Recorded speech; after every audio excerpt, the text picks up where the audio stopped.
설교를 통해서 선포되는 하나님의 말씀이 여러분의 삶에 큰 복이 되기를 주의 이름으로 축복합니다. 삶의 이런저런 해결되지 않는 문제들, 또 고민하고 고통스러운 어떤 상황들, 설교를 듣는 중에 하나님께서 여러분 개인에게 말씀하시고 또 성령께서 임재하셔서 여러분 삶의 문제들 해결해 주시고 또 길을 보여주시고 또 복을 내려 주실 줄 믿습니다. 예수님께서 사람의 몸을 입고 이 지상에서 계시면서 일하실 때 그때 가장 가까이서 따른 사람들이 12제자들 그리고 여인들이었습니다. 12제자들이 흔히 중심이지만 사실은 12제자들도 다 도망갔을 때 여인들이 예수님 곁에 끝까지 남아있기도 했어요. 어쨌든 12제자와 여인들. 근데 이 사람들 가운데서 성경에 기록된 이런저런 기록들을 보면 가장 많이 언급된 사람이 베드로입니다. 보통 베드로를 예수님의 수제자 이렇게 말하지요. 그런데 예수님과 베드로의 관계는 그렇게 단순하지 않습니다. 저는 오늘 설교에서 주님과 베드로의 관계, 이 관계를 구조적으로 잘 보여주는 세 군데 성경 본문, 세 군데 단면을 같이 살펴보려고 합니다. 오늘 제 설교의 본문이 마태복음 28장이지요. 그래서 예수님과 베드로의 관계를 보여주는 그 세 군데 본문도 마태복음에서 뽑았습니다. 14장, 16장, 그리고 26장입니다. 이 세 곳의 본문을 묵상하면서 여러분과 저 우리 모두가 예수님과 베드로의 관계가 그런데 그러면 예수님과 나의 관계는 어떤가? 이거를 한번 살펴보시기를 바랍니다. 한번 생각해 보면 여러분이 요즘 주님과의 관계가 원만하십니까? 또는 원만한 정도 가지고 다 되는 건 아니지요. 친밀하고 주님과의 관계가 깊으십니까? 혹시 요즘 주님과 사귐을 갖는 것이 소홀해져서 관계가 완전히 틀어졌다 이렇게까지는 아니지만 주님과의 관계가 그저 그런 상태, 혹시 그렇습니까?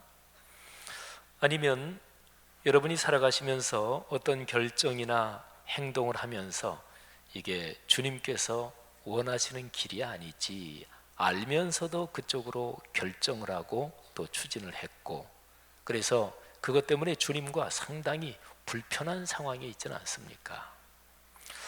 신앙은 기본적으로 주님과의 관계가 어떤가, 이게 이제 신앙의 바로미터, 척도거든요. 한번 쉽게 생각하시도록 설문조사 형식으로 세 가지를 제가 말씀해 보겠는데, 나와 주님과의 관계가 첫째, 좋다. 두 번째, 그저 그렇다. 세 번째, 나쁘다. 자, 셋 중에 하나 한번 지금 골라보세요. 여러분 어떠십니까? 근데 대개 이렇게 세 가지로 내드리면 이게 힘듭니다. 좋다 이렇게 얘기하기에는 요즘 신앙생활 내가 열심히 안 하는데, 그런 사람들은 좋다 이거를 고르기가 조금 양심에 걸리죠, 그죠? 그렇다고 나쁘다 이거를 고르기는 조금 뭐하고, 그저 그렇다 이거를 고르는 사람도 있겠지만 이거 세 가지가 좀 이게 애매한데요.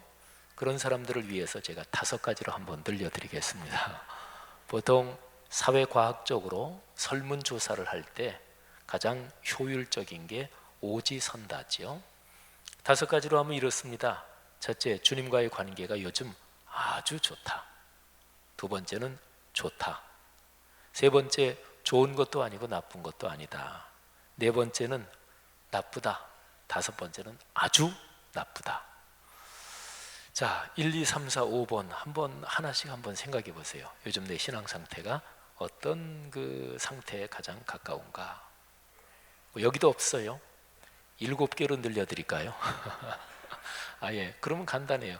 1번부터 10번까지 해놓고 한번 하나 고르라 그러면 되죠. 여러분, 자신의 신앙의 현재 상황을 늘 잘 관리하는 게 중요해요. 연세 어느 정도 이상 들어가시면서 건강 관리하는 거 중요하잖아요, 그죠? 이 아픈데 자꾸 키워서 나중에 가서 대수술하는 것보다 평소에 관리 잘해야 되고, 또 사람마다 건강에 대한 특징, 신체의 유전적 기질이 다 다른데, 나는 다른 사람에 비해서 또 가계력도 그렇고 위장이 좀 안 좋아, 또는 하체가 안 좋아, 그러면 그거 잘 관리해야 되거든요. 근데 신앙처럼, 주님과의 관계처럼 중요한 게 어디 있겠어요? 잘 관리해야지요. 자, 그러면 베드로와 주님과의 관계를 살펴보겠습니다. 자, 첫 번째 장면은 마태복음 14장입니다. 14장 22절 이하에 보면 예수님께서 갈릴리 바다 위를 걸어서 배에 있는 제자들에게 오시는 장면이 기록이 되어 있습니다. 한밤중이에요. 제자들이 물 위를 걸어오시는 예수님을 보고 놀라서 유령이라고 소리를 지르고 공포에 휩싸입니다. 그런 상황에서 예수님과 베드로의 대화가 진행이 돼요. 먼저 예수님이 바다 위를 걸어오시면서 공포에 휩싸인 제자들에게 말씀하십니다. 아마 꽤 큰 소리로 말씀하셨을 거예요. 바람도 불고 있었고 파도도 치고 있었으니까. 주님께서 이렇게 말씀하시죠. 안심하라, 나다, 두려워하지 말아라. 그때 베드로가 이렇게 주님께 말씀드립니다. 주여, 만일 주님이시거든 나를 명하사 물 위로 오라고 하십시오. 와라. 베드로가 물 위로 발을 내딛습니다. 대단한 용기죠. 그러나 이내 바람을 보고 또 파도 치는 것을 보고 무서워하고, 그러면서 베드로가 물속으로 빠져갑니다. 베드로가 소리를 지릅니다. 비명 소리 정도겠죠. 그러면서 주님께 외쳐요. 주여, 나를 구원해 주십시오. 나를 살려 주십시오. 예수님께서는 즉시로 손을 내밀어 베드로를 붙잡아 끌어주시는데, 그러면서 이렇게 말씀하세요. 예수님이 하시는 말씀이 참 중요합니다. 믿음이 작은 자야, 왜 의심하였느냐? 왜 의심하였느냐? 이 장면에서 예수님은 베드로를 보시면서 손을 내미십니다. 손 잡아주시죠. 왜 의심했느냐? 이 말씀은 아주 강한 날카로운 책망은 아닐 거예요. 부드러운 꾸짖음 정도라고 볼 수 있겠죠. 자, 이제 두 번째 장면입니다.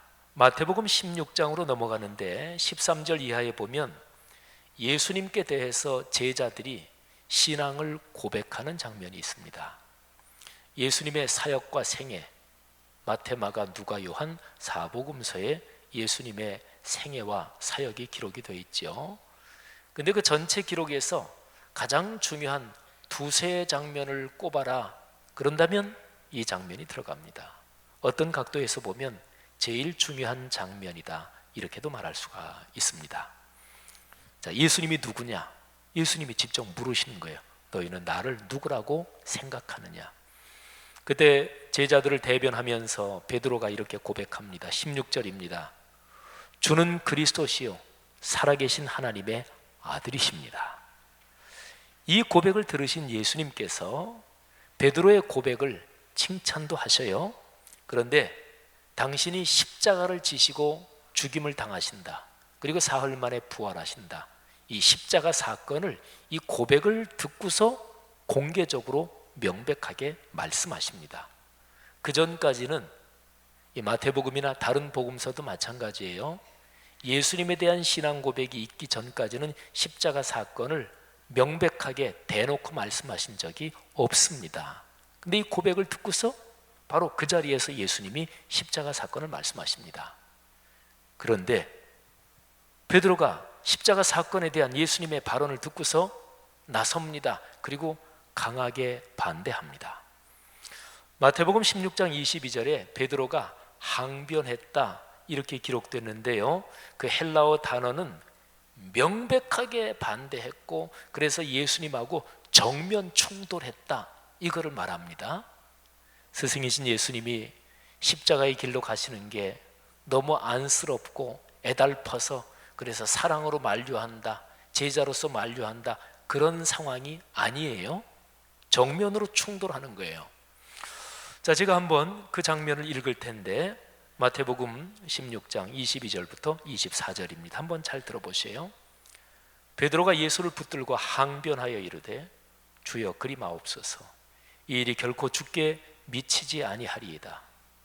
예수께서 돌이키시며 베드로에게 이르시되 사탄아 내 뒤로 물러가라. 너는 나를 넘어지게 하는 자로다. 내가 하나님의 일을 생각하지 아니하고 도리어 사람의 일을 생각하는도다 하시고, 이에 예수께서 제자들에게 이르시되 누구든지 나를 따라오려거든 자기를 부인하고 자기 십자가를 지고 나를 따를 것이니라. 아멘. 예수님의 말씀이 무섭지요? 아주 무섭습니다. 지금 예수님과 베드로가 정면으로 충돌하고 있습니다. 예수님은 베드로를 보시면서 내 뒤로 물러가라고 하십니다. 아까 베드로가 물에 빠지는 그 첫 번째 장면에서는요, 예수님이 금방 손을 내밀어 베드로를 붙잡아 주시잖아요. 또 예수님이 물에 빠지는 베드로를 당신이 바라보시면서 자기 앞에 시야에 있는 베드로를 손을 내밀어서 잡아 주시잖아요. 근데 지금 두 번째 장면에서는 정반대입니다. 대조적입니다. 당신 시야의 앞에 있는 베드로에게 내 눈에 보이지 않게 뒤로 물러가라 이렇게 말씀하고 있으니 무지무지하게 강력하신 말씀이지요. 그리고 사탄아 이렇게 말씀하시면서 내가 하나님의 일을 정면으로 반대하고 있다 이렇게 선언하시니 굉장히 심각한 발언입니다. 더구나 조금 전에 베드로가 주님께 신앙 고백을 했잖아요. 주는 그리스도시요 살아계신 하나님의 아들이십니다. 그 신앙 고백을 베드로가 했다는 것을 생각하면 지금 주님이 베드로를 정면으로 책망하며 내 뒤로 물러가라 사탄아 하나님의 일을 반대하는 사람아 이렇게 얘기한 이것이 더 심각한 거죠.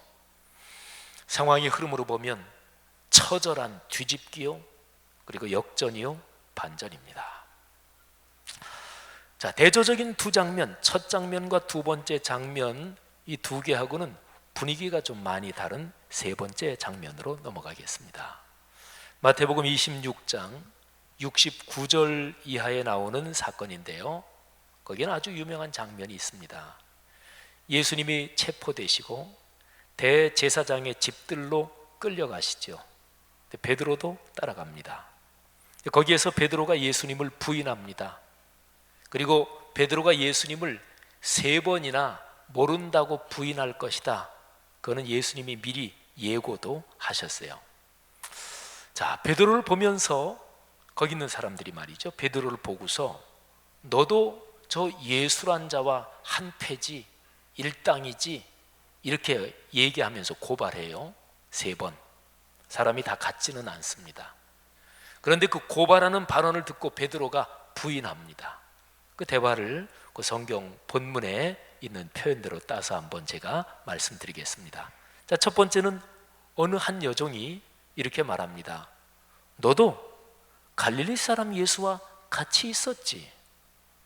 베드로가 모든 사람 앞에서, 그러니까 그 여종이 베드로하고 따로 이렇게 떨어져서 작게 소곤소곤 얘기한 게 아니에요. 사람들이 있는 데서 얘기하니까 베드로가 그 사람들 앞에서 이렇게 부인합니다. 나는 내가 무슨 말을 하는지 알지 못하겠다. 말도 안 되는 얘기 하지 말아라. 부인하지요. 베드로가 사실은 거기서 자리를 피합니다. 그런데 다른 한 여종이 또 이렇게 얘기합니다. 이 사람 나사렛 사람 예수와 같이 있었다. 베드로가 첫 번째는 부인하는데 두 번째는 맹세까지 하면서 부인합니다. 내가 맹세코 나는 저 예수란 자를 알지 못한다. 그런데 그리고 나서 바로 곁에 있는 다른 사람들이 베드로한테 가까이 와서 베드로한테 다가오면서 여러 사람이 얘기합니다. 너 진짜로 저 예수랑 한패다. 너 말투 들어보니까 저 예수가 갈릴리 나사렛 출신인데 너도 갈릴리 사투리 쓰는 거 보니까 너 저 사람과 한패가 맞다. 베드로가 또 부인합니다. 첫 번째는 부인만 했어요. 두 번째는 맹세까지 하면서 부인합니다. 세 번째는 저주까지 하면서 부인합니다. 성경에는 그 저주를 어떤 표현으로 했느냐 그것까지는 안 나와요. 이스라엘 사람들이 하는 저주의 표현으로 얘기하면 이렇게 됩니다. 내가 하는 말이 사실이 아니라면 하나님께서 내게 벌을 내리시고 또 내리셔도 좋다. 이게 이스라엘 사람들이 보통 하는 저주의 표현 가운데 하나입니다. 우리말로 하면 이 정도 되겠죠. 내가 저 예수란 자를 알면 내 손에 장을 찢어라, 이런 거죠. 우리말로 더 센 게 있어요. 내가 저 예수란 자를 알면 내 성을 간다, 이런 건 더 센 거죠. 근데 베드로가 저주까지 하면서 맹세하면서 부인합니다. 나는 저 예수란 자를 알지 못한다. 이런 상황이 끝나면서 베드로는 밖에 나가서 통곡합니다. 75절에 이렇게 기록되어 있습니다. 이에 베드로가 예수의 말씀에 닭 울기 전에 내가 3번 나를 부인하리라 하심이 생각나서 밖에 나가서 심히 통곡하니라. 아멘. 여러분, 이 상황 묵상하면서 우리는 같은 장면을 기록하고 있는 누가복음, 거기를 잠깐 참고할 필요가 있습니다. 베드로가 예수님을 부인하는 장면이 사복음서에 쭉 다 나오거든요. 근데 누가복음에는 아주 독특한 기록이 있어요. 의사 누가복음을 기록한 사람이죠. 의사 누가는 베드로가 예수님을 3번째로 부인할 그때, 그러니까 저주의 맹세까지 하면서 예수님을 모른다고 부인하는데 그때 예수님이 베드로를 바라보셨다고 기록하고 있습니다. 예수님이 베드로를 쳐다보셨어요. 그리고 베드로도 아마도 예수님을 바라봤을 것이고 두 사람의 눈길이 마주쳤을 것입니다. 누가복음 22장 60절부터 62절 말씀 제가 읽어드릴 테니까 한번 들어보십시오. 장면 한번 상상해 보십시오. 베드로가 이르되 이 사람아 나는 네가 하는 말을 알지 못하노라고 아직 말하고 있을 때에 닭이 곧 울더라. 주께서 돌이켜 베드로를 보시니 베드로가 주의 말씀 곧 오늘 닭 울리기 전에 내가 3번 나를 부인하리라 하심이 생각나서 밖에 나가서 심히 통곡하니라. 여러분, 여기 표현에서 예수님이 돌이켜 베드로를 보셨어요. 그러니까 거기에서 끌려오셔서 신문을 당하시고 앉으셨든지 이렇게 있는 예수님의 앞에 시야에 베드로가 있는 게 아니에요. 예수님이 이렇게 앞으로 이쪽 방향을 향하고 있었다면 베드로는 이쪽이든지 다른 방향에 있었어요. 그래서 3번째 저주하고 맹세하며 부인할 때 예수님이 고개를 돌려서 베드로를 쳐다보셨고 그리고 베드로의 눈길과 아마도 마주쳤을 것입니다. 누가복음에만 기록되어 있는 바로 이 참으로 특이한 구절, 누가복음을 기록한 의사 누가는 아마도 이 정보를 베드로에게 직접 들었을지 모릅니다. 한번 충분히 상상해 보세요. 베드로의 인간적인 양심과 신앙적인 고민이 증폭되면서 처절하게 당혹스러운 그 상황에서 예수님을 바라보십니다. 잠깐 동안이지만 베드로와 예수님의 눈길이 마주칩니다. 한번 영화의 장면으로 생각을 해볼까요?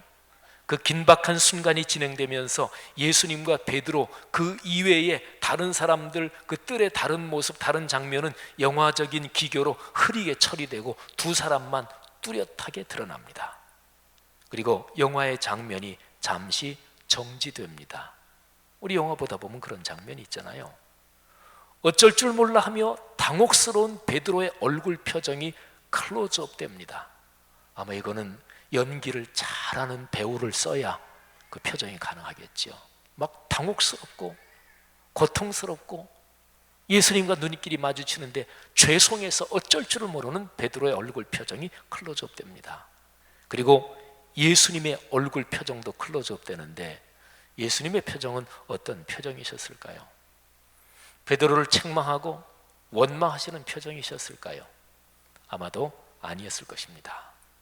베드로에 대한 깊은 애정 또는 연민, 사랑의 눈으로 베드로를 바라보시면서 따뜻한 눈길을 건네셨을 것입니다. 자, 여러분, 우리는 지금까지 3장면을 살펴봤습니다. 주님과 베드로의 관계는 늘 똑같은 건 아니었어요. 네, 정확하게 한번 말하면 이렇습니다. 예수님께서 베드로를 생각하시는 마음은 늘 똑같았을 거예요. 베드로에게 사탄아 말씀하시며 무섭게 질책하실 때에도 주님은 베드로에 대한 사랑과 격려의 마음을 가지고 있었고 늘 여일하셨을 거예요. 그러니까 같지 않았다, 이거는 들쭉날쭉했다, 그거는 베드로가 그랬고 베드로의 마음이 그랬던 거죠. 생각해 보십시오. 우리 그리스도인의 신앙이 그렇습니다. 신앙인들 가운데서 조금도 흔들리지 않고 늘 신앙이 성숙하기만 하는 사람은 없습니다. 신앙인은 때로 의심과 회의, 불안과 두려움 또는 교만과 방자함, 이런 게 섞입니다. 하나님께서는 말씀의 알곡을 우리의 마음과 영혼, 우리의 삶에 뿌려 놓으셨는데, 그런데 우리 마음과 영혼 삶에 의심, 불신, 불평, 이런 가라지가 자라는 거죠. 근본적으로 보면 불신앙 쪽으로, 그러니까 믿음, 신앙, 이게 아니라 불신앙, 의심 쪽으로 우리를 유혹하고 끌어가는 것은 악한 영의 활동입니다. 사탄이 그런 가라지를 뿌리는 거죠. 신앙 또는 믿음이라고 하는 것은 신뢰고 확신입니다. 당연하죠. 거기에서 오는 헌신과 순종이며 또 그로써 솟아나는 평안과 기쁨입니다. 이 기쁨이 충만해야, 그래야 삶이 행복한 거지요. 그러시기를 축복합니다. 그러나 종종 우리 신앙의 현실에는 의심이 찾아듭니다. 자, 여러분, 오늘 제가 설교 본문으로 선택한 마태복음 28장, 거기를 한번 보십시오. 오늘 제 설교 제목이 아직도 의심하는 사람들. 그러니까 오늘 설교의 테마 주제는 의심이라는 거예요. 마태복음 28장 맨 마지막 부분, 그러니까 주님께서 제자들과 교회 공동체에 주신 명령 중에서 가장 최고의, 가장 절대적인 명령, 그래서 지상명령이라고 부르는 그런 구절이지요. 지상명령할 때 지자가 땅 지자가 아니에요. 지극할 지자입니다. 그러니까 어떤 명령 중에서도 비교가 안 되게 절대적으로 최고의 명령이다 하는 뜻이 지상명령이지요. 그게 마태복음 28장 18절부터 20절에 기록이 되어 있습니다. 올해 우리 교회에서 암송하는 구절이기도 하지요. 저희 목회자들하고 직원들이 매주 토요일마다 올해 12구절 암송을 점검해요. 근데 점검할 때 방법이 이렇습니다. 제가 먼저 마이크를 딱 들고 목회자 직원들 다 있는 데서 제가 먼저 암송을 시작합니다. 혼자. 그리고 이제 제가 암송 끝나면 목회자 직원들이 절반으로 인원을 나눠서 서로가 이제 쭉 한꺼번에 점검을 합니다. 저는 굉장히 강도 높게 점검을 받는 거죠. 근데 제가 지금까지 한 3번, 4번 했는데 하나도 안 틀린 적이 한 번도 없었습니다. 근데 제가 이 구절 저한테 굉장히 익숙한 구절인데 지금까지 점검하면서 자꾸 이 구절에서 제가 막 틀리고 헤매고 그랬어요. 우리 암송 구절이기도 한데 저 유명한 지상명령의 구절을 제가 한번 안 보고 암송해 보겠습니다. 예수께서 나와 말씀하여 이르시되 하늘과 땅의 모든 권세를 내게 주셨으니 그러므로 너희는 가서 모든 민족을 제자로 삼아 아버지와 아들과 성령의 이름으로 세례를 베풀고 내가 너희에게 분부한 모든 것을 가르쳐 지키게 하라. 볼지어다 내가 세상 끝날까지 너희와 항상 함께 있으리라 하시니라. 아멘. 오늘은 안 틀린 것 같으네요. 지상명령이라고 하는 이 구절은 성경에서 참으로 중요합니다. 보세요. 예수님이 부활하셨습니다. 지금 이 지상명령을 전달하시는 또는 명령하시는 주님은 십자가에 못 박히시기 위해서 끌려가시는 주님이 아닙니다. 돌아가신 뒤에 사흘 만에 부활하신 주님, 그리고 이제 그분이 곧 하늘로 오르십니다. 갈릴리의 어느 산으로 제자들을 부르신 주님께서 지상을 떠나시면서 마지막으로 최고의 명령을 내리십니다. 그 상황에서 제자들은 감격해서 주님 앞에 엎드립니다. 그런데요, 바로 같은 그 상황에 있던 어떤 사람들은 의심하고 있었습니다.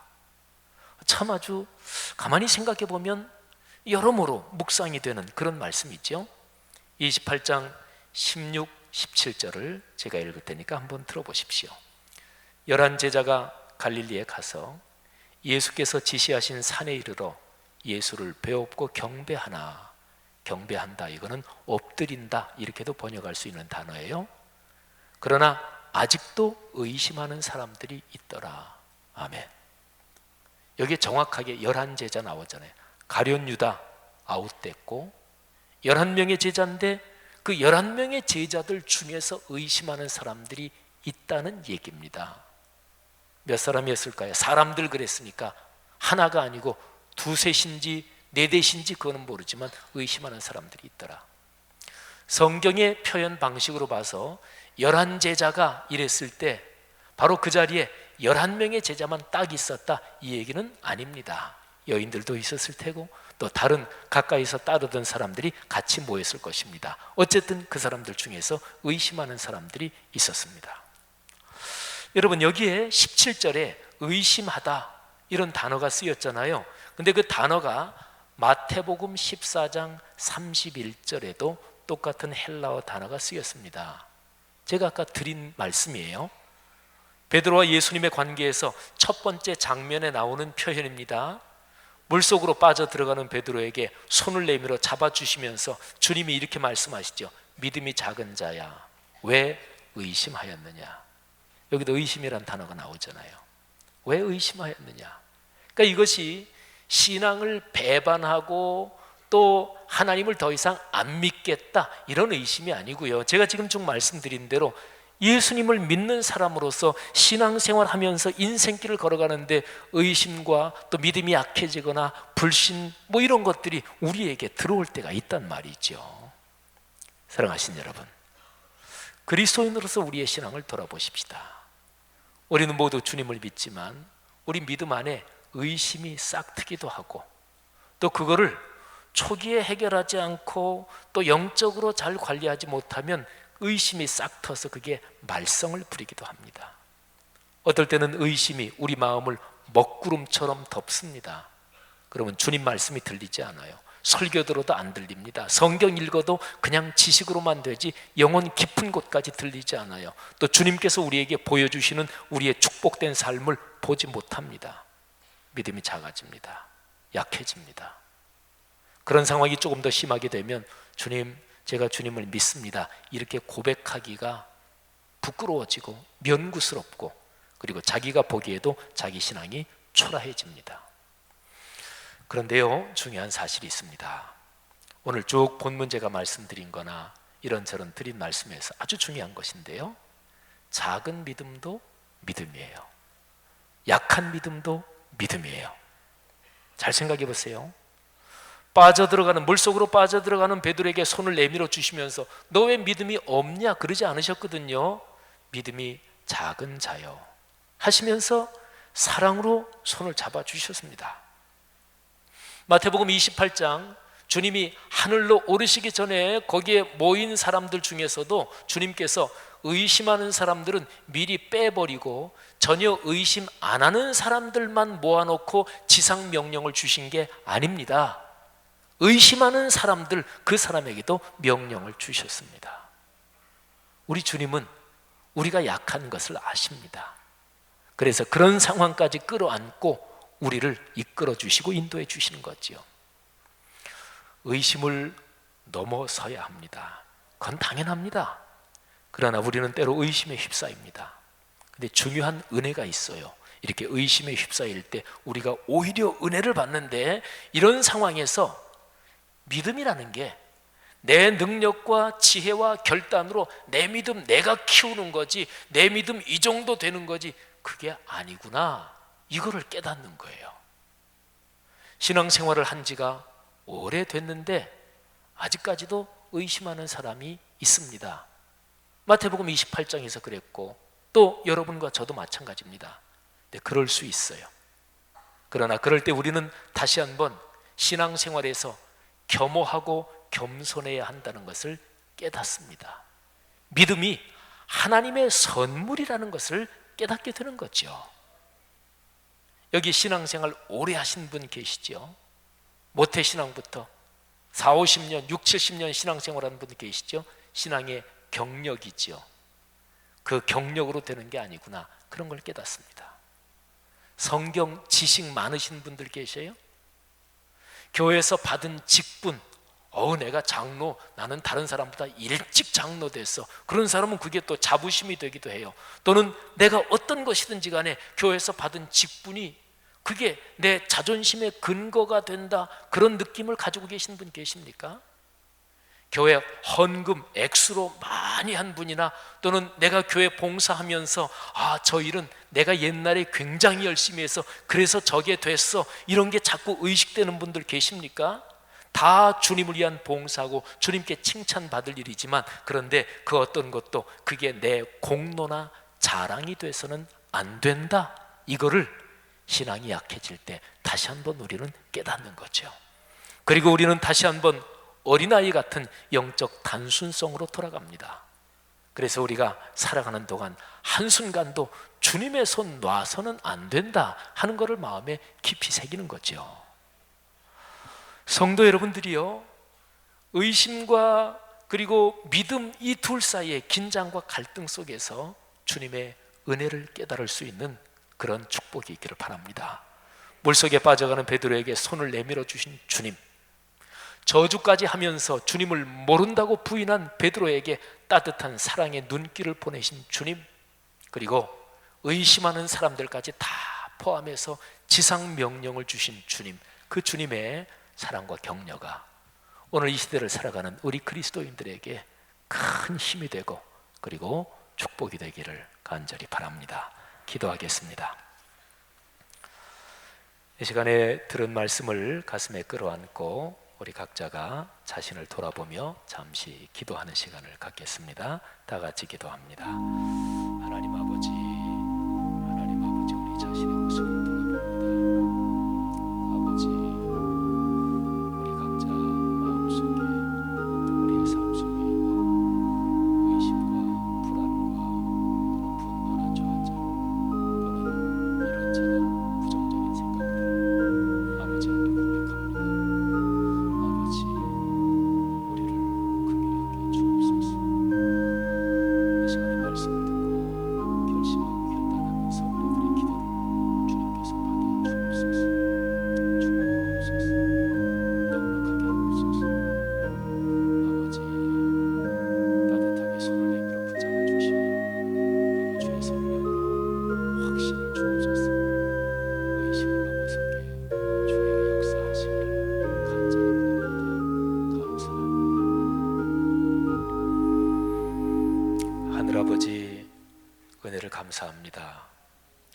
우리가 걸어가는 신앙인으로서의 삶에 간단없이 부딪혀오고 또 유혹해 들어오고 나도 모르게 침투해 들어오는 의심, 불안, 두려움 또는 불평, 불만, 걱정, 근심, 성령의 도우심으로 하나님의 축복으로 넉넉하게 넘어서게 하시고 확신과 신뢰 그리고 헌신과 순종 그리고 기쁨과 감격이 우리의 삶에 넘치게 하옵소서. 예수님 이름으로 감사하며 기도 올립니다. 아멘. 주보에 있는 파송의 교독 같이 하나님 앞에 올립니다. 제가 먼저 교독합니다. 10년 20년 아니 주님 재림하실 때까지 내다보며 다음 세대를 사랑으로 품고 세워가게 하옵소서.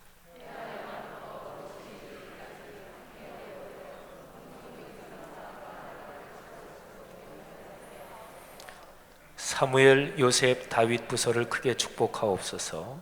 청년부 싱크를 특별히 힘차게 하옵소서. 다음 세대를 아끼며 기도와 섬김으로 길러내게 하옵소서. 교회와 사회의 미래를 말씀으로 열어가게 하옵소서. 아멘. 다 같이 일어나서 538장 1절, 2절, 4절 부르고 축도로 예배를 마칩니다. 가사가 우리의 진실한 고백이 되도록 마음과 영혼을 다해 주님께 찬양합시다.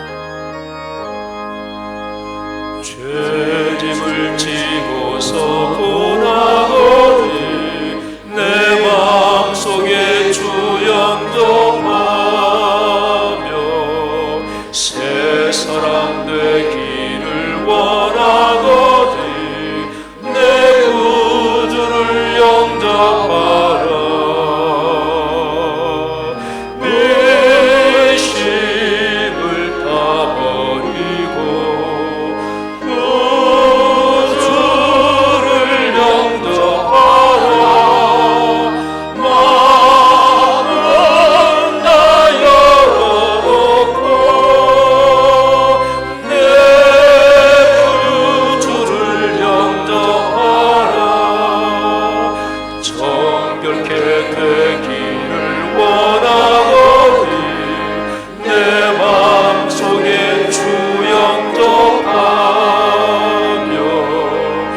생명수 마시기 원하거든 내 구주를 영접하라 의심을 다 버리고 구주를 영접하라 마음은 다 열어놓고 내 구주를 영접하라 즐거운 찬송을 하려거니 내 마음속에 주 영접하며 평안한 복지에 가려거니 내 구주를 영접하라 의심을 다 버리고 구주를 영접하라 마음은 다 열어놓고 내 구주를 영접하라 하늘아버지 은혜 감사합니다. 예수님 처음 만날 때 마음 문 열고 주님 영접해서 하나님의 자녀가 됐습니다. 그러나 그 이후에 그리스도인으로 살아가는 평생 동안 날마다 또 순간마다 주님과 멀어지지 않고 주님 손 꼭 붙잡고 동행하기를 원합니다. 주 예수 그리스도께서 성령으로 우리와 같이 계시며 전능하신 하나님이 주시는 축복을 우리의 삶에 부어주시고 이끌어주시는 삼위일체 하나님의 그 은혜와 그 축복이 우리 사랑하는 성도들에게 가득하게 하옵소서. 이 시간에 주님 앞에 헌금을 바쳐 올립니다. 11조 헌금, 감사 헌금, 그리고 선교, 장학, 건축, 삶의 여러 가지 상황 속에서 하나님이 채우시고 이끌어주시는 그 축복 감사해서 예물을 드리며 또 삶에 해결돼야 될 문제들 안타깝게 간절히 기도하는 성도들의 마음들이 있습니다. 하나님, 어려움을 오래 두지 마시고 해결해 주옵소서. 그러나 무엇보다 그 어려움 가운데 자신을 돌아보게 하시고 내 마음과 영혼을 성찰하게 하시고 그래서 깨달음을 얻게 하시고 다시 한번 주님께 더 가까이 가는 기회가 되게 하옵소서. 감사합니다. 병든 성도들에게 안수하사 건강을 주시고 고침을 주옵소서. 경제적으로 어려운 성도들의 경제력을 해결해 주시고 취업이나 사업이나 공장, 가게 잘 되도록 주님께서 역사해 주옵소서. 건강해지고 경제적으로 넉넉해져서 나 내 가족만 잘 먹고 잘 사는 것이 아니라 어려운 사람 도우며 주 예수 그리스도의 사랑과 평화의 복음을 온 세상에 전하는데 헌신하겠습니다. 주님 축복해 주옵소서. 예수 그리스도의 은혜와 하늘아버지의 사랑하심과 늘 우리 손 꼭 붙잡고 우리를 이끌어주시는 성령 하나님의 그 통행하심이 우리 내일부터 한 9일 동안 우리 다녀오는 카나다 단기 선교팀, 또 여기 있는 모든 하나님의 백성들 머리 위에, 또 이분들을 통해서 오늘의 세계 위에 지금부터 영원히 같이 계시기를 축원하옵나이다. 아멘.